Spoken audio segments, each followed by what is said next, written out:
आपके आशीर्वाद और वाणी से अधिक करें। धन्यवाद।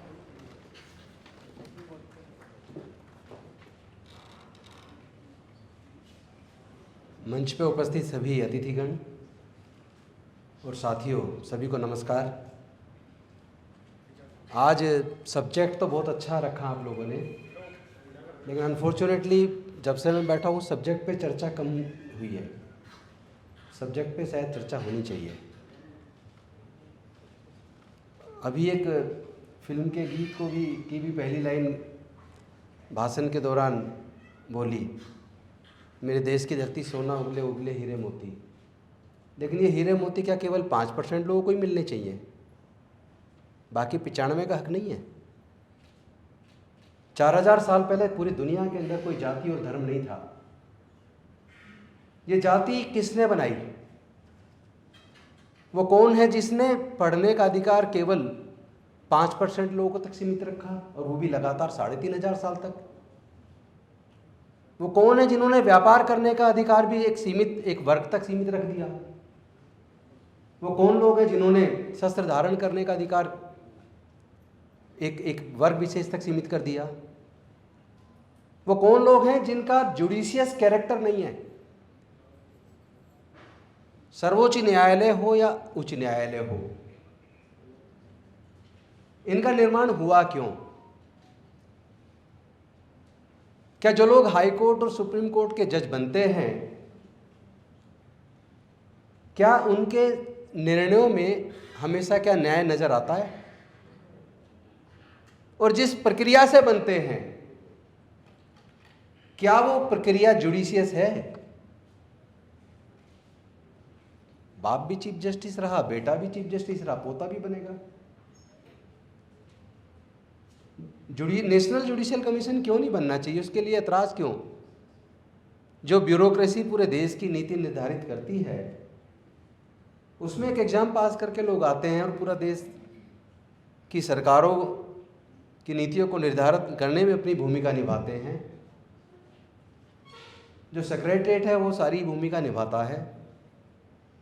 कैबिनेट सेक्रेटरी तक लोग उस प्रक्रिया से पहुंचते हैं, तो नेशनल जुडिशियल कमीशन जो सर्विस कमीशन बन के क्या उस प्रक्रिया से चीफ जस्टिस ऑफ इंडिया तक नहीं पहुंच सकते? कुछ ही लोगों को यह अधिकार क्यों सीमित है कि किसको जज बनाना है वो तय करेंगे? इसमें एग्जाम क्यों नहीं होना चाहिए? जब निचले स्तर पर जो लोअर जुडिशरी है उसके अंदर एग्जाम से लोग जज बनते हैं, और उसी से वो तपते हुए निखरते हुए अगर सुप्रीम कोर्ट तक पहुंचे, मैं पूछना चाहता हूं इससे किसी को भी ऐतराज क्यों है? क्यों होना चाहिए? आप कितना ही अच्छे से अच्छा कानून बना लें, लेकिन अगर उस कानून को लागू करने की जिम्मेदारी जिसके कंधे पर है, अगर वो ईमानदार नहीं है, तो क्या वो कानून अच्छा साबित होगा? जैसे मेरे साथी उपाध्याय जी बोल रहे थे कि अगर कानून कितना भी गंदा हो और उसको लागू करने वाला कितना भी अच्छा हो, उन्होंने ये भी कहा ड्राइवर कितना भी गंदा हो, तो ड्राइवर कितना भी अच्छा हो और गाड़ी खराब हो। मैं कह रहा हूँ अगर गाड़ी थोड़ी खराब भी हो, ड्राइवर अगर अच्छा हो तो भी गाड़ी को नियंत्रित कर लेता है। डॉक्टर बाबा साहेब अम्बेडकर जी ने संविधान के बारे में कहा था, संविधान सभा के सामने कहा था कि संविधान कितना भी अच्छा क्यों ना हो, अगर उसको लागू करने वालों की नीयत ठीक नहीं है तो वो बढ़िया से बढ़िया कानून भी बुरा साबित होगा। लेकिन अगर कानून में थोड़ी बहुत कमियां भी हों और उसको लागू करने वाले व्यक्ति की नीयत ठीक है, तो वो कानून भी कल्याणकारी साबित हो सकता है।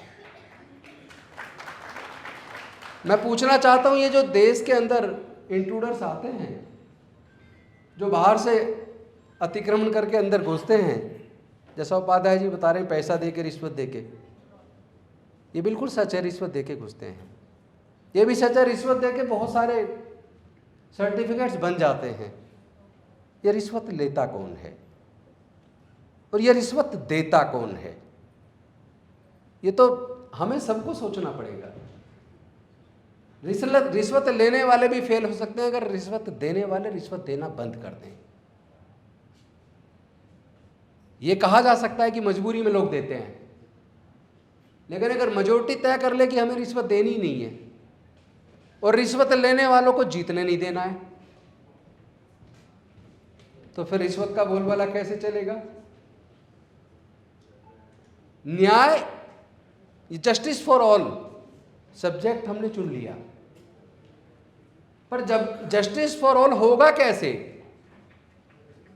कितने लोगों के अंदर हिम्मत है कि वो लोअर जुडिशरी के जजमेंट के खिलाफ हाई कोर्ट में जाके केस लड़ सके और हाई कोर्ट के जजमेंट के खिलाफ सुप्रीम कोर्ट में लड़ सके? मैंने एज ए मिनिस्टर अपने हाथ से 11 लाख रुपए की फीस पर हियरिंग पे की है।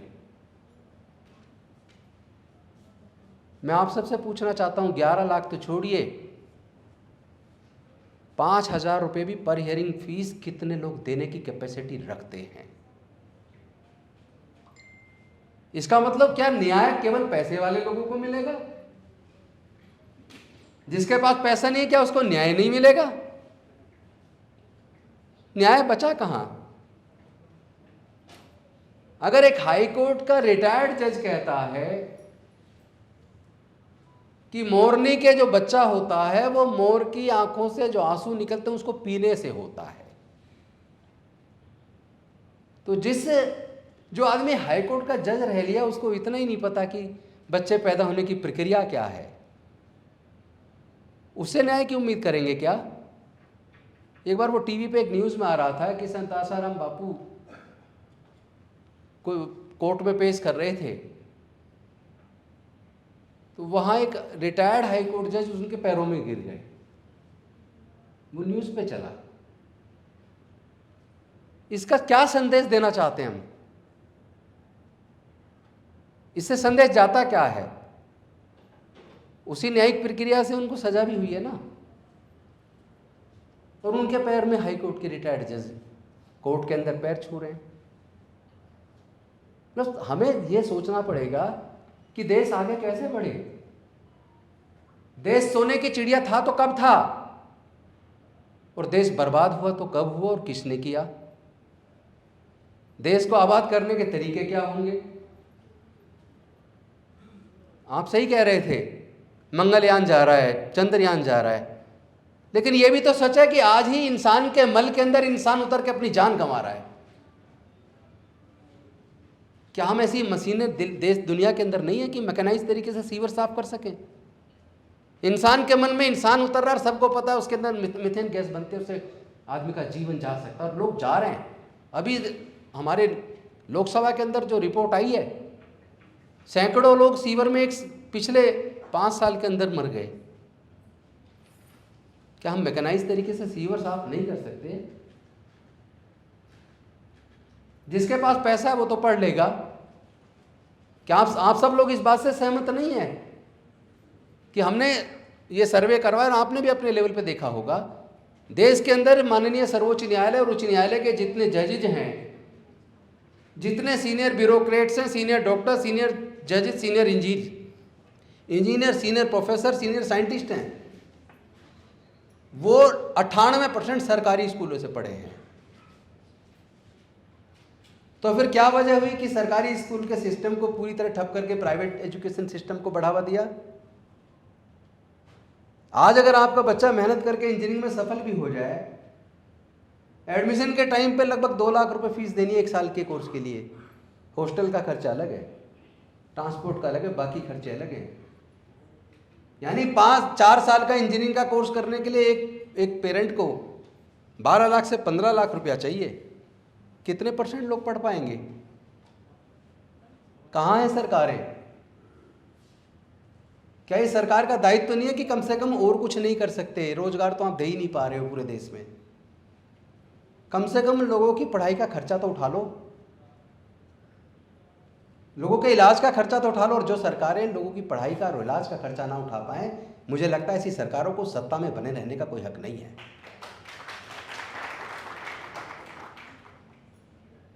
इतना महंगा खर्चीला न्याय हो गया है। एक केस कोर्ट में जाता है, कॉन्स्टिट्यूएंट बेंच बनती है, 13 जज की बेंच है, 7 जज कह रहे हैं ये बात सही है, 6 जज कह रहे हैं गलत है, 7 जज की बात को मान को जजमेंट पारित हो जाता है। तो क्या जो 6 जज बोल रहे हैं बेकार है?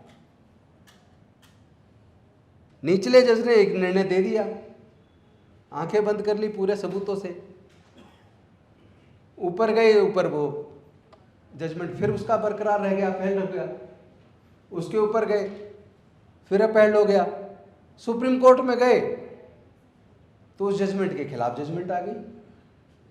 तो वो जो नीचे लोअर जुडिशरी और हायर जुडिशरी फिर सुप्रीम हाई कोर्ट के अंदर जो डिसीजन आए, उन तीनों के जजमेंट को सुप्रीम कोर्ट ने पलटा। तो नीचे वाले क्या इनकॉम्पिटेंट थे? मतलब एटलीस्ट ये तो होना चाहिए कि जो जज की कुर्सी पर बैठता है उसके जहन में, उसके जमीर में न्याय होना चाहिए।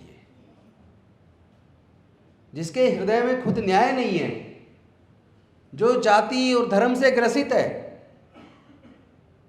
उससे न्याय की उम्मीद तो नहीं की जा सकती।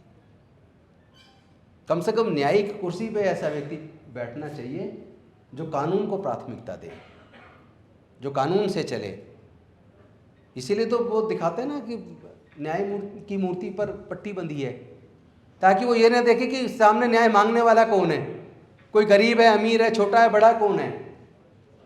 अभी मैं आज एक ट्वीट देख रहा था किसी हमारे हाई सुप्रीम कोर्ट के वकील का, अडानी साहब ने एक पिटीशन डाली सुप्रीम कोर्ट में, मार्च या अप्रैल में पिटीशन डाली और अभी कुछ दिन पहले जजमेंट आ गया। तो उसने कहा कि क्या सभी केसों में इतनी जल्दी जजमेंट हो जाता है? तो क्या न्याय भी चेहरे देख के होगा? एक को अंदर डाल के 1 महीने बाद सुनवाई हो रही है, एक की रात को 2 बजे सुनवाई हो रही है। इस तरीके से क्या सबको न्याय मिल पाएगा?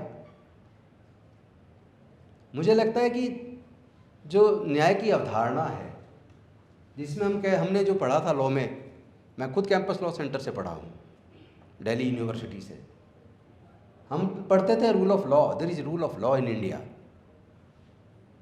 everybody is equal among equals, nobody is above the law. But today, every day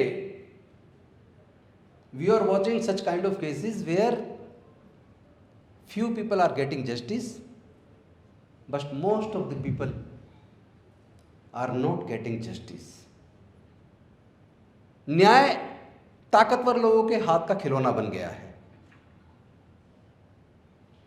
हमें सबको, जैसे हमारे साथी बोल रहे थे कि धर्म परिवर्तन हो रहा है, क्यों हो रहा है भाई? इस पे भी तो चर्चा होनी चाहिए।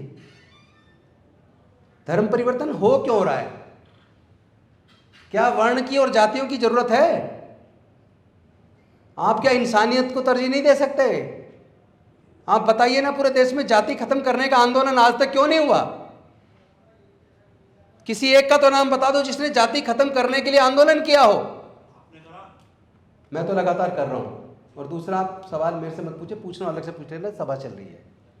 मेरा पूरा रात दिन इसी पे जाता है। मेरा ये मानना है कि कुदरत ने लोगों को इंसान पैदा किया है। जब व्यक्ति बीमार होता है ना, इलाज कराने जाता है, और अगर ऑपरेशन होता है, ब्लड की जरूरत पड़ती है, तो वो ये नहीं कहता मुझे इस जाति इस धर्म का ब्लड चाहिए। वो कहता है मुझे ओ ग्रुप, बी ग्रुप या ए ग्रुप ब्लड चाहिए। उस वक्त वो जाति और धर्म नहीं देखता ब्लड डोनेट करने वाले का। तो हमें सबको कम से कम भारत की गरिमा को बचाना चाहिए। भारत से कुछ ऐसी व्यवस्थाएं भारत की थी जो पूरे दुनिया ने अपनाई है। समता, स्वतंत्रता, बंधुता और न्याय, ये भारत से गया है। भारत में किसी समय डेमोक्रेसी बहुत मजबूत थी, अब से 2500 साल पहले। अपने गौरवशाली इतिहास को पढ़ना पड़ेगा, बिना पढ़े बोलना उचित नहीं है। जब तक हम अपने इतिहास को, जो हमारा गौरवशाली इतिहास है, जिसने भारत को कभी विश्व गुरु का दर्जा दिया था, उसको पढ़ तो लो। केवल बोलने से तो बात बनेगी नहीं। पहले पढ़ना पड़ेगा, पहले जानना पड़ेगा और सच को मानना पड़ेगा। मानवता को अपने आचरण में लाना पड़ेगा। आप खुद अगर मानवता को अपने आचरण में नहीं लाएंगे, खुद ही ऊंच नीच की भावना कर रहे हो, फिर कह रहे हो धर्मांतरण हो रहा है। वो तो होगा, बिना किसी दबाव के होगा। एक ही तरीका रोकने का, पहले भारत में जाति को खत्म करो। 22 मार्च 2022 को राजस्थान के अंदर जितेंद्र मेघवाल की हत्या सिर्फ इसलिए हो गई क्योंकि वो मूंछ रखता था, सुंदर दिखता था, कोविड हेल्थ वर्कर था। मारने वाले ने कहा मुझे इसका सुंदर दिखना पसंद नहीं था, ये दलित है। क्या पूरे देश से आवाज नहीं उठनी चाहिए कि ऐसे क्यों हत्या हो रही है? जिस कम्युनिटी के लोगों के साथ अत्याचार हो रहा है वो क्या अत्याचार सहने के लिए पैदा हुए? 4000 साल से अत्याचार ही झेल रहे हैं। अगर भारत को गौरवशाली बनाना, सब मिलके भारतवासी बनो ना। जातिवादी क्यों बन रहे हो? भारतवासी बनो, इंसान बनो। और न्याय तब मिलेगा जब खुद न्याय की भावना अपने अंदर पैदा करो। जुडिशरी में भी इंसान ही तो जा रहे हैं, तो माइंडसेट जो पहले से वो जुडिशरी में जाने के बाद माइंडसेट थोड़ी ना बदल जाता है। रूल ऑफ लॉ का शासन तब होगा जब खुद भी इज्जत करें अपने कानून की। एक आदमी कानून की इज्जत नहीं कर रहा है, कानून को कुछ समझ नहीं रहा। एक आदमी थाने में घुस के एसएचओ को झुंड मिलके पिटाई कर रहा है, और एक आदमी बेकसूर है, उसको बहुत सारे पुलिस वाले मिलके मार रहे हैं। मतलब हम लोग कानून की इज्जत भी इंसान हम ही करते हैं, और कानून को अपमानित भी हम ही लोग करते हैं। वो इंसान ही तो है जो रेप कर रहे हैं, वो भी इंसान है जिसके साथ रेप हो रहा है। तो रेप करने वाले का माइंडसेट ऐसे कैसे बन गया? माँ बाप ने संस्कार क्या दिए? मतलब सारा खेल संस्कार का है। अगर हम अपने बच्चों को अच्छे संस्कार दें, उसे नशे से दूर रखें, उन्हें बुराइयों के रास्ते पे जाने से पहले शुरुआत में ही रोक दें, पहली गलती माफ़ कर देते हैं, दूसरी माफ़ कर देते हैं, वो गलती करता चला जाता है। उसके बाद वो दिन आता है उसके हाथ से निकल जाता है माँ बाप के। माँ बाप भी बेचारे कुछ नहीं कर पाते। तो हमें आचरण में अच्छाई को लाना होगा। हमें अपने बच्चों को छोटी उम्र से अच्छे और बुरे का एहसास कराना होगा। अपने छोटी उम्र से बच्चों के अंदर मानवता पैदा करनी होगी। वो कौन लोग हैं जो बच्चों को बताते हैं कौन सी जाति है? वो बच्चा कह रहा है मैं नहीं खाऊंगा, इसका खाना बना, हाथ का बना खाना ये तो दलित महिला ने बनाया है। कौन सी दुनिया में रह रहे हैं भाई? आज भी रोज़ ये घटनाएं देखने मारी है। हम आखिर रह कहाँ रहे? अगर इस तरह खाना खाने से मना करोगे कि ये दलित महिला ने खाना बनाया इसलिए नहीं खाएंगे, तो मैं पूछना चाहता हूँ खेत के अंदर जो अन्न उगाता है वो मजदूर कौन सी जाति का है? जिन जूते और चप्पलों को आप पहनते हो, जो उस चप्पल को मजदूर जो बनाता है उस जूते को, वो कौन सी जाति का है? जिस मकान के अंदर आप रहते हो, मकान का निर्माण जिस मजदूर ने किया वो कौन सी जाति का है? जिस कॉलेज के अंदर, स्कूल के अंदर, अस्पताल के अंदर आप जाते इलाज के लिए और पढ़ने के लिए, उसका निर्माण करने वाला मजदूर कौन सी जाति का है? जिस कपड़े को आप पहनते हो उस कपड़े को बुनने वाला कौन सी जाति का है? अगर जाति की वजह से खाने से इनकार कर दोगे तो आपको कपड़ा छोड़ना होगा, वो घर छोड़ना होगा जिसमें रह रहे हो, उन स्कूल और कॉलेज में जाना छोड़ना होगा जिसमें आप पढ़ रहे हो। ऐसे देश नहीं चलता। आपको भारतीय बनना होगा, आपको इंसान बनना होगा, और हमें अपने बच्चों को बताना होगा कि इंसानियत बड़ी चीज़। हम ही तो बताते हैं उसको जाति के बारे में। क्यों बता रहे हैं अपने बच्चों को जाति? छोटी सी उम्र के बच्चे के दिमाग में जाति क्यों डाल रहे हैं? ये समझना नहीं पड़ेगा क्या? तो मैं ज़्यादा और नहीं बोलते हुए, चूँकि और भी वक्ता हैं उनको अपनी बात रखनी है, मेरा तो सब्जेक्ट ऐसा है मैं घंटों घंटों इन चीज़ों पे बोलता हूँ, क्योंकि जिसके मन में दर्द, दिल में दर्द होता है, वो दर्द कहीं तो व्यक्त करेगा। सभाओं में करेगा, पंचायत में करेगा, चौपाल पे करेगा, विधानसभा में करेगा, संसद में करेगा, जहाँ मौका मिलेगा वहाँ करेगा। जिसके दर्द है करेगा, या तो दर्द का निवारण करो, नहीं तो और ज़्यादा करेंगे। और बोलते रहेंगे, बार बार बोलेंगे, तब तक बोलेंगे तब तक सबको समझना आ जाए। सबको समझना ही पड़ेगा। अगर हमें भारत से प्यार है, अगर अपने देश से प्यार करते हैं, तो देश में रहने वाले सभी लोगों से प्यार करो, उसकी जाति और धर्म एक तरफ रख दो। हम सब भारतवासी हैं। बहुत बहुत धन्यवाद। जय हिंद, जय Bharat. Thank you so much. सही में यूनिटी अमंग डाइवर्सिटी, ऐसी लंबी लाइन खींची ना। अरे हमारे परंपरा का महत्वपूर्ण दिख है।